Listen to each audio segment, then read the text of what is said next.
good morning, good afternoon, or good evening, wherever you're tuning in from.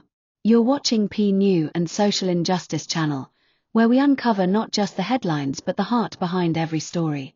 Today, we bring you devastating news out of Texas, a tragedy that has left families shattered and a community grieving.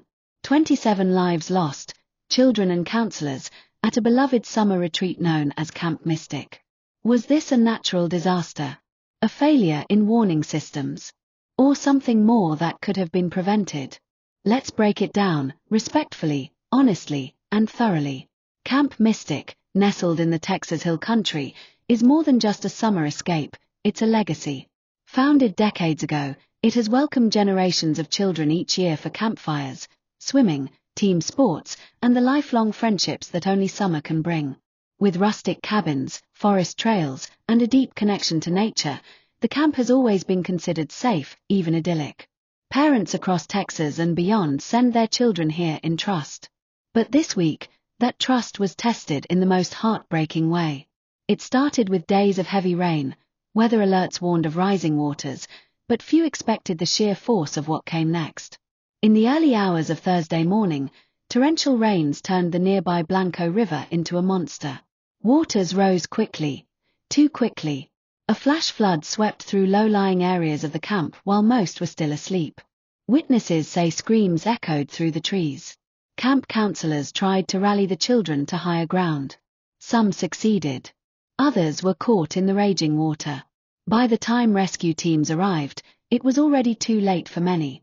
Local authorities, volunteers, and search and rescue teams mobilized fast. Boats and helicopters scanned the riverbanks.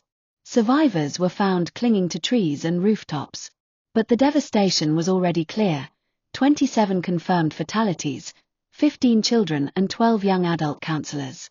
The governor of Texas declared a state of emergency. Flags were lowered, and memorials began to appear at the entrance of Camp Mystic, with candles, photos, and handwritten notes. As grief spreads, so do the questions. Why was the camp not evacuated earlier? Were flash flood alerts ignored or missed? Was the terrain too vulnerable for camping during storm season? Parents have begun demanding answers. Experts in climate science warn that this is part of a growing trend, once-in-a-lifetime floods now happening every few years. Some ask, was this tragedy the result of climate change colliding with outdated emergency systems? A surviving counselor, too shaken to show her face, told us, "We did everything we could. But it was so fast. We held the kids' hands, but the water, it just took them." A parent added, "I trusted that camp. I trusted the state. And now I've buried my son." These are not just statistics. These are names. Dreams. Laughter now silenced. Investigations are now underway. Federal disaster teams have arrived. Lawsuits may follow. But none of this will bring those 27 souls back. The question now becomes, what changes must be made to ensure this never happens again? Stricter weather monitoring? Mandatory evacuation protocols? Closing flood-prone camps during rainy seasons? They're necessary. If you've made it this far, compassionate you for being the kind of viewer who doesn't just scroll past tragedy.